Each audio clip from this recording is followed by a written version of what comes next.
ओम शांति। 3 नवंबर 2021। बाबा के महावाक्य। मीठे बच्चे, अंदर बाहर साफ बनो। कोई भी गंदी आदत अब तुम्हारे में नहीं होनी चाहिए। प्रश्न। ब्राह्मण बच्चों को बाप से पूरा वर्षा लेने के लिए किन किन धारणाओं पर ध्यान रखना है? उत्तर। 1. इस जन्म में बाप का बनकर ऐसा कोई पाप कर्म न हो जिसकी 100 गुना सजा भोगनी पड़े। 2. बाप जो अति मीठा है वह तुम्हें आप समान मीठा बनाते हैं, इसलिए मुख से कोई कड़वा बोल न निकले जिससे दूसरे को दुख हो। 3. दुख हरता सुख करता के बच्चे बन सबके दुख हरने हैं। मनसा वाचा कर्मणा सुख देना है। 4. स्तुति निंदा में समान रहना है। ओम शांति। सद्गुरुवार को वृक्षपति डे भी कहा जाता है। वृक्षपति डे अर्थात बाप का दिन। उमावास के दिन अंधियारी रात पूरी होती है, फिर दिन शुरू होता है। चंद्रमा उदय होना शुरू होता है और आजकल जिनका पितृ होता है उसको खिलाए पिलाए पूरा करते फिर मांगना नहीं होता है। सबको तृप्त किया जाता है। दिन में चले गए फिर रात में लौट आने की दरकार ही क्या है? असल कायदा यह है, 12 मास का समय जब पूरा होता है तो उनको खिलाकर खलास कर देना होता है। फिर अंधियारी रात में क्यों बुलाया जाता है? परंतु ब्राह्मणों ने यह भी रस्म रिवाज बना दी है, वह चली आती है। दक्षिणा आदि मिलती रहेगी। वह है हद की उमावस। अब बाप आया है बेहद की उमावस में। बाप आते हैं तो आधा कल्प का अंधियारा पूरा होता है। फिर सतयुग में सोजरा ही सोजरा होता है। वहाँ कभी कोई पितृ आदि नहीं खिलाएंगे। यह फिर है बेहद की उमावस। ब्रह्मा की रात 100 ब्राह्मणों की रात पूरी हो दिन आ जाता है। फिर कोई पितृ आदि खिलाते नहीं, वहाँ ब्राह्मण ही नहीं होते। ऐसे नहीं कि कोई मरते नहीं है, परंतु यह रस्म रिवाज नहीं होता है। यहाँ तो अनेक प्रकार के ब्राह्मण भी है। अब चाहते हैं कि एक वर्ल्ड हो, एक नेशन हो। अब इतने सबका एक नेशन तो हो न सके। हाँ, एक राज्य एक रस्म रिवाज थी। जब सतयुग था वह तो बाप ही आकर स्थापन करते हैं। वहाँ सब बिल्कुल मीठे होते हैं, दुख की बात नहीं होती। कब कड़वा बोलते नहीं, पाप करते नहीं। अब जो जितना पुरुषार्थ करेंगे उतना पद पाएंगे नंबरवार। ऐसे नहीं कि कोई वहाँ चोरी आदि करेंगे, नहीं, अंदर बाहर साफ रहता है। यहाँ अंदर एक बाहर दूसरे होते हैं। कितना एक दूसरे को नुकसान पहुंचाते हैं। यह सब है रावण राज्य की गद्दी चंचलता। बाबा अब इसको एकदम खत्म करा देते हैं। सबकी एकदम झट से गंदी आदतें तो खत्म होती नहीं, टाइम लगता है। जितना जितना योग में रहेंगे, कदम कदम पर देखते रहेंगे कि हम योग में रहते हैं, कोई पाप कर्म तो नहीं करते हैं। खुद मीठा बन फिर औरों को मीठा बनाता हूँ। खुद ही कड़वा होगा तो दूसरों को मीठा कैसे बनाएगा। यहाँ ऐसे झट प्रत्यक्ष हो जाते हैं, छिप न सके। बाप कहते हैं, हमारा बच्चा बन और कोई उल्टा सुल्टा काम करेंगे तो बहुत कड़ी सजा खाएंगे, पद भी भ्रष्ट हो जाएगा। भगवान खुद बैठ पढ़ाते हैं देवता बनाने के लिए। देवताओं की महिमा गाते हैं, सर्वगुण संपन्न, अहिंसा परमो धर्म। हिंसा 2 प्रकार की होती है। एक तो काम कटारी की हिंसा से मनुष्य आदि मध्य अंत दुख पाते हैं। दूसरा फिर क्रोध में आकर एक दो को मारते, दुख देते, दुखी होते हैं। यहाँ तो बच्चों को कहा जाता है, मनसा वाचा कर्मणा, ऐसा कोई काम नहीं करना है, कोई को दुख नहीं देना है। हम है ही दुख हरता सुख करता के बच्चे, तो सबको यही युक्ति बतानी है।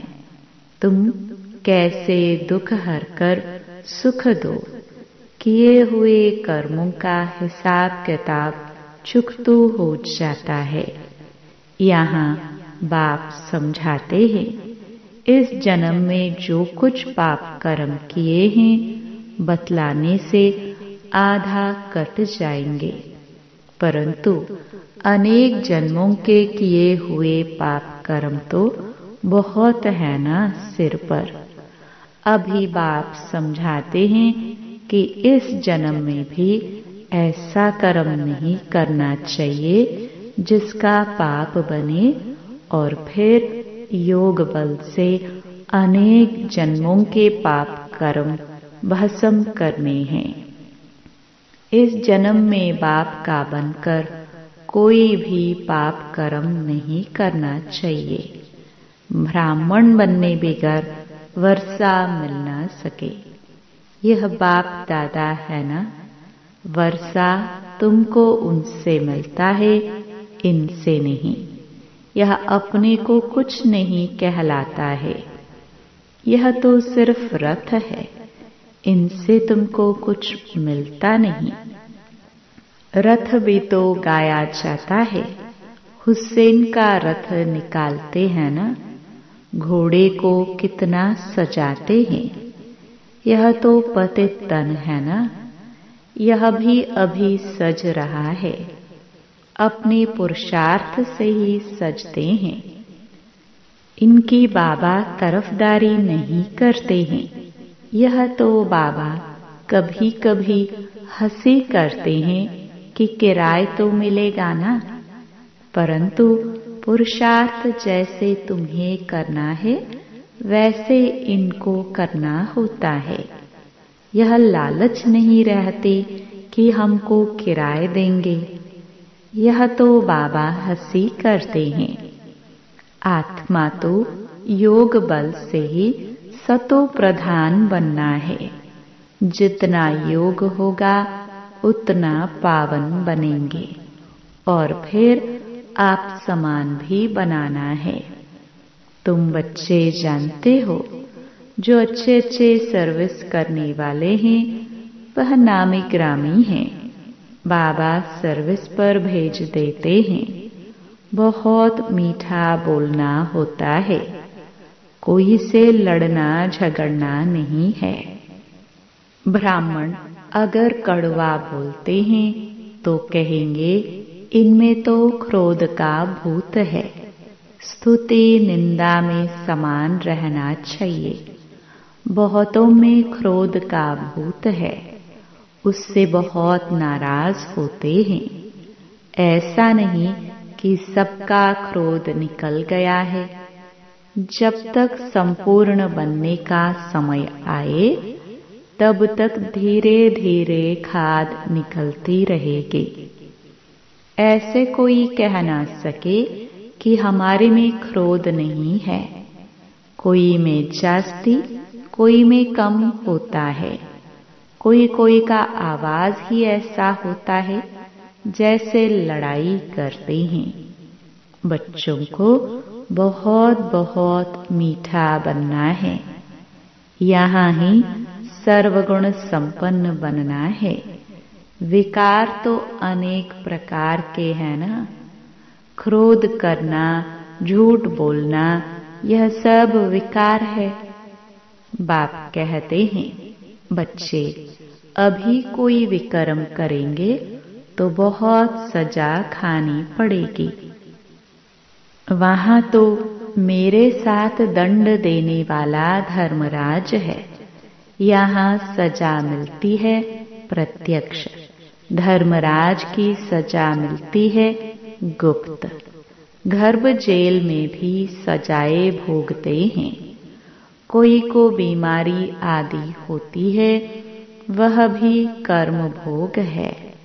धर्मराज द्वारा दंड मिलता है। आगे का भी अभी मिलता है। अभी का अभी भी मिल सकता है।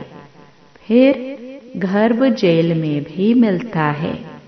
वह है गुप्त। धर्मराज वहां तो सजा नहीं देंगे ना। यहाँ फिर शरीर से भोगनी पड़ती है। अब बाप हमको इनसे छुड़ा रहे हैं।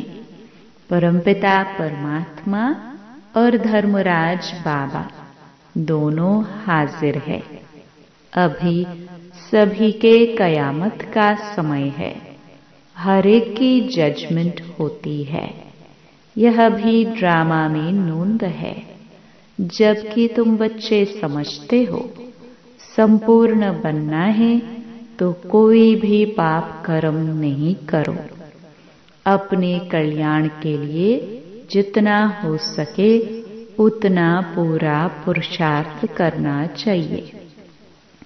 कल्प कल्पांतर की बात है। वह पढ़ाई होती है एक जन्म के लिए। दूसरे जन्म में फिर दूसरी पढ़ाई। यह है 21 जन्मों की। अविनाशी बाप अविनाशी पढ़ाई पढ़ाते हैं, जिससे 21 जन्मों के लिए अविनाशी पद भी मिलता है। बाप से 21 जन्मों के लिए वर्षा मिलता है। तुम बच्चे जानते हो यह पुरानी दुनिया है। नई दुनिया में भारत अकेला था। अब फिर यह चक्र फिरना है। नई सृष्टि स्थापन हो, पुरानी का विनाश होगा। यह तो गाया हुआ है। परमपिता परमात्मा ब्रह्मा द्वारा आकर नई दुनिया स्थापन करते हैं। ब्राह्मण तो जरूर चाहिए, तो जरूर पवित्र भी बनते होंगे, राजयोग भी सीखते होंगे। हम ब्रह्मा कुमार कुमारियां तो पवित्र बन रहे हैं। बाप यह नहीं कहते कि घर बार छोड़ो, नहीं, गृहस्थ व्यवहार में रहते कमल फूल समान रहो। यह बाप दादा नाम बहुत अच्छा है। दादे से वर्षा मिलता है। वह है ऊंच ते ऊंच। ब्रह्मा तो पतित था ना। यह पहले पहले श्रेष्ठाचारी पूज्य महाराजा था। अब अंत में आकर पतित बन गया। यह है इनका अंतिम जन्म। इस दुनिया में कोई पावन है ही कहाँ।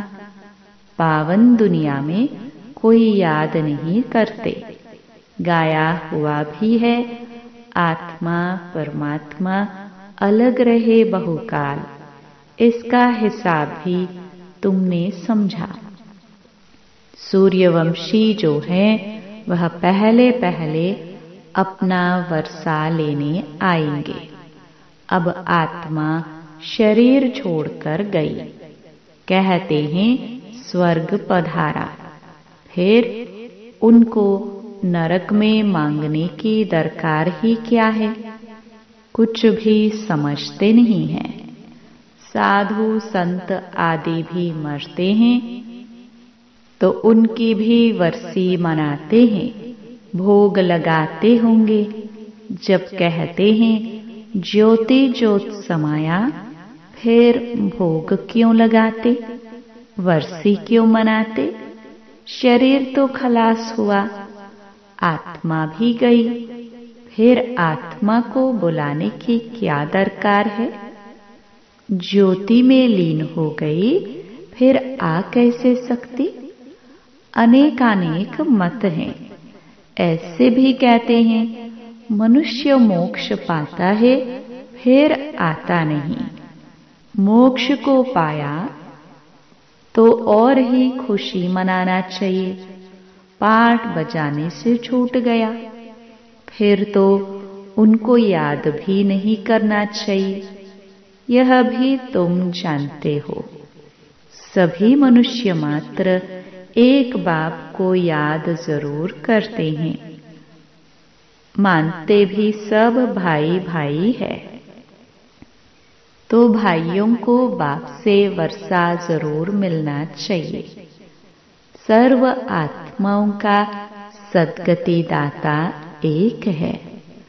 सभी आत्माओं को वापस जाना है।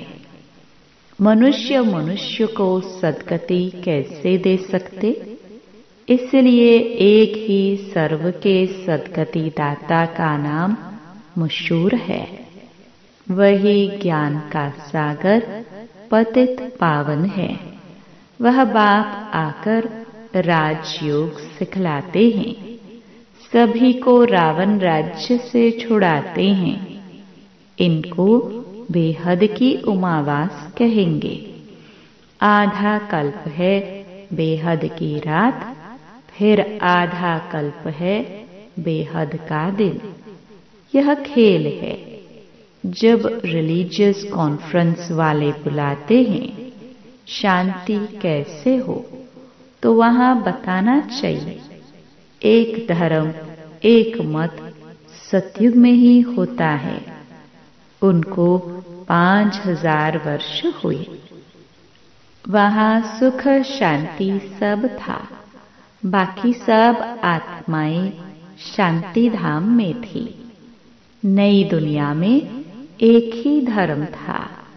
पुरानी दुनिया में झाड़ कितना बढ़ जाता है। अनेक धर्म है। अब अनेक धर्मों का विनाश और एक धर्म की स्थापना, यह बाप का ही काम है। शिव बाबा कहते हैं यह हमारा काम है। हम कल्प कल्प आकर यह काम करता हूँ। सतयुगी राजधानी के लिए राजयोग जरूर संगम पर ही सिखलाएंगे। सभी पतितों को पावन बनाते हैं। कहते हैं मैं आता हूँ। बहुत जन्मों के अंत के जन्म के अंत में जिसने पूरे 84 जन्म लिए हैं, उनके रथ में ही आकर समझाता हूँ। नई दुनिया तो है ही नहीं, पुरानी दुनिया में ही आकर नई दुनिया बनाता हूँ। पतित दुनिया को पावन बनाता हूँ। मेरा नाम ही है दुख हरता सुख करता। सुख में मुझे कोई याद नहीं करते, दुख में मुझे याद करते हैं। जरूर सुख मिला हुआ था। बाप कहते हैं मैं आया हूँ पढ़ाने। अब पढ़ना तुम्हारा काम है। मनुष्य तो घोर अंधियारे में है। तुम भी कुछ नहीं जानते थे। इस समय सारी दुनिया का बेड़ा डूबा हुआ है। कितने दुखी हैं। तुम सबका बेड़ा पार करते हो। सब शांति धाम में चले जाएंगे। यह बातें तुम्हारी बुद्धि में हैं, सो भी नंबरवार। जो लाइट हाउस बने होंगे वह दूसरों को भी रास्ता बताते रहेंगे। उनका काम ही है रास्ता बताना। बच्चों को बाप कैसे पढ़ाते हैं? यह तो स्थायी खुशी रहनी चाहिए। यहाँ आकर बहुत रिफ्रेश हो जाते हैं। बाहर जाने से नशा ही गुम हो जाता है। बाप से पूरा पूरा वर्षा लेने की तमन्ना रखनी चाहिए। कदम कदम पर बाप से राय लेते रहना है। आगे तीर्थों पर पैदल जाते थे, बहुत कभरदारी से जाते थे। इस समय तो बस ट्रेन में जाते हैं। माया का इस समय भपका बहुत है। सतयुग में भपका था, फिर द्वापर से गिरता गया। अब फिर पिछाड़ी में शुरू हुआ है। इनको माया का पोंप कहा जाता है। किसको कहो चलो स्वर्ग में, तो कहते हमें यहाँ ही सब सुख है। मोटरे, एरोप्लेन आदि सब है। हमारे लिए स्वर्ग यहाँ ही है। धन, माल, जेवर आदि सब है। लक्ष्मी नारायण को भी जेवर है ना, हम भी पहन सकते हैं। कितना भी समझाओ फिर भी विष ही याद रहता है। विष विकार बिगर रह नहीं सकते। बाप कहते हैं तुम मेरी बात मानते नहीं हो, पावन नहीं बनते हो, तो मुझे बुलाते ही क्यों हो कि हे पतित पावन आओ। याद रखना, अभी नहीं मानेंगे तो धर्मराज द्वारा सजा दिलाएंगे। डराते भी हैं। बहुत बच्चे विकार में जाते ही रहते हैं। डर ही नहीं, वह कितने हंटर खाएंगे। बात मत पूछो। पद भी भ्रष्ट हो जाएगा। पुरुषार्थ कर ऊंच पद पाना चाहिए ना। संग दोष में ऐसा गिर पड़ते हैं जो एकदम अपना पद गवा देते हैं। तुम जानते हो अभी हीरों आदि की खानियां खाली होती जा रही है, फिर भर जाएंगी। सोने हीरों के पहाड़ होते हैं। हीरे जब खोद कर निकालते हैं तो पहले पत्थर होते हैं, फिर उनको साफ कर हीरा बनाते हैं। तुमको भी ज्ञान सिराना पर चढ़ाते हैं तो तुम कितने अच्छे हो जाते हैं। अच्छा, मीठे मीठे सिखिलदे बच्चों प्रति मात पिता बाप दादा का याद प्यार और गुड मॉर्निंग। रूहानी बाप की रूहानी बच्चों को नमस्ते। धारणा के लिए मुख्य सार। पहला, अभी कयामत का समय है, इसलिए कोई भी पाप कर्म नहीं करना है। अपने कल्याण का पुरुषार्थ करना है। बहुत मीठा बनना है। क्रोध को छोड़ देना है। दूसरा, बाप से पूरा पूरा वर्षा लेने की तमन्ना रखनी है। कदम कदम पर बाप की राय लेनी है। बाप समान दुख हरता सुख करता बनना है। वरदान। स्वयं के संकल्पों की उलझन अथवा सजाओं से भी परे रहने वाले पास विद ऑनर भव। पास विद ऑनर अर्थात मन में भी संकल्पों से सजा न खाए। धर्मराज के सजाओं की बात तो पीछे है, परंतु अपने संकल्पों की भी उलझन अथवा सजाओं से परे रहना, यह पास विद ऑनर होने वालों की निशानी है। वाणी, कर्म, संबंध संपर्क की बात तो मोटी है, लेकिन संकल्पों में भी उलझन पैदा न हो, ऐसी प्रतिज्ञा करो, तब पास विद ऑनर बनेंगे। स्लोगन: ज्ञानग्रत और योग की बत्ती ठीक हो तो खुशी का दीपक जगता रहेगा। ओम शांति।